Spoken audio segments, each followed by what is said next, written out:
But there's only one person in the Bible that God introduced himself to. And that person's name was Moses.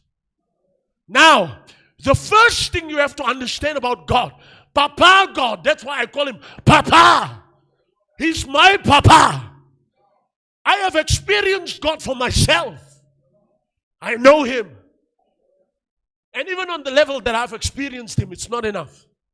You can't get enough of God.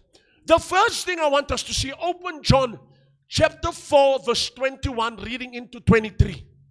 John chapter 4, from verse 21, reading into verse 23. Quickly, can someone read for me?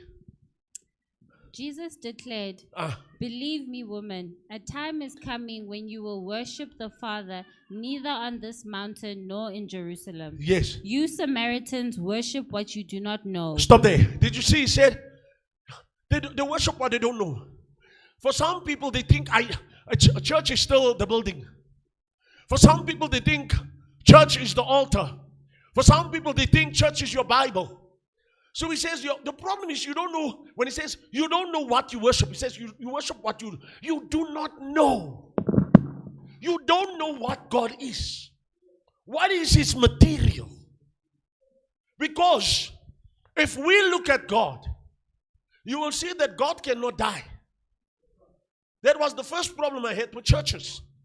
Because every pastor made it look like death was a normal occurrence. No, it's true. Even if Jesus does not come, I will also die. But I will die on my terms. No, the devil will not kill me. Wait. I'm going to show you something. Church, this is a peculiar service. Are you with me?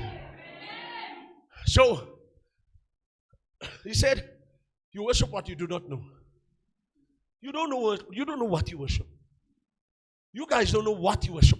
The word "what" there means material. What is his material? Because we read about God, especially with David, that he says, from everlasting to everlasting, you are God. Now, I have seen that many people use the word "kairos." Kairos has been used in many times and in many churches concerning your situation. Because Christians have become so physical. So, kairos, we live in time. Are you with me? So, let's say, God does, if this is when God created the heavens and the earth, until here, that's called time.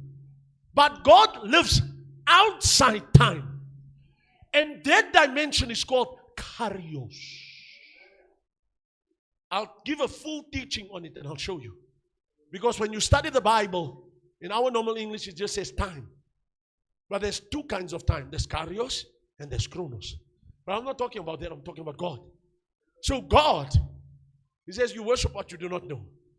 You will see that all the prophets, Jeremiah, Obadiah, Nahum, Ezekiel, Isaiah, all of these guys did not really know God.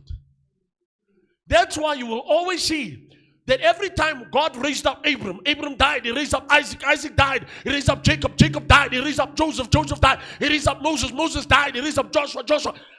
And it's on and on it goes. Then you find that one person came to show us what is God's material. What is God? Who he is. Number one, Jesus is the intrusion of God into the physical realm. Okay, let me say it in a way you'll understand. Jesus is the intrusion of God outside time. Where God lives, it's called kairos. That's why you will see it says, I know you come from churches where they told you everlasting to everlasting is time. Everlasting to everlasting is not time. The word kairos, it means if this is God and you come into the presence of God, everything stops. There's no clock where God is. So that's why it's called when you look at God, especially his throne. If you look behind the throne, there's nothing behind. You will just see God, God, God, God, God. God is even in tomorrow. How does prophets prophesy? How do we prophesy to you? It is not because we are special.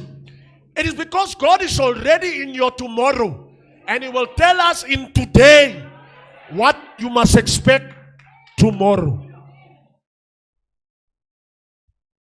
It's called Karios. I'll teach it. So He says, you worship what you do not know. We worship what we do know. Now here's the part. Go on. Read for us, Baba, where you stopped. You Samaritans worship what you do not know. Yes. We worship what we do know. Yes. For salvation is from the Jews. Yes. Yet a time is coming and has now come when the true worshippers will worship the Father in spirit and truth. Notice, they will worship Him in spirit. That is not, it's their own spirit.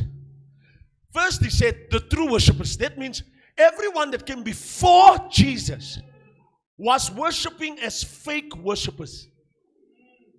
They did not really worship God. They didn't understand how to worship God. So everyone before Jesus, that's why it says, woman, a time is coming. I just saw something. I saw an angel. Yes, on that side. That's why I looked at that one. I saw an angel on that side. I just saw an angel. They are here. You don't believe me when I'm telling you that this is a peculiar service. I saw an angel. I just saw a white stripe. All right, don't worry. We're gonna bless you. All right. So He says, a time is coming when the true worshipers will worship the Father. Neither in. All right. The true worshipers, they will worship Him in spirit. And then He says in truth. That means everyone that came before Jesus was worshiping according to what? Their bodies. That's why they built altars. That's why they put stones. Some of us come from the Zion and the Catholic Church where they still burning incense. They don't know that's not true worship. That's not. Offline. Go offline. Just now they persecute me.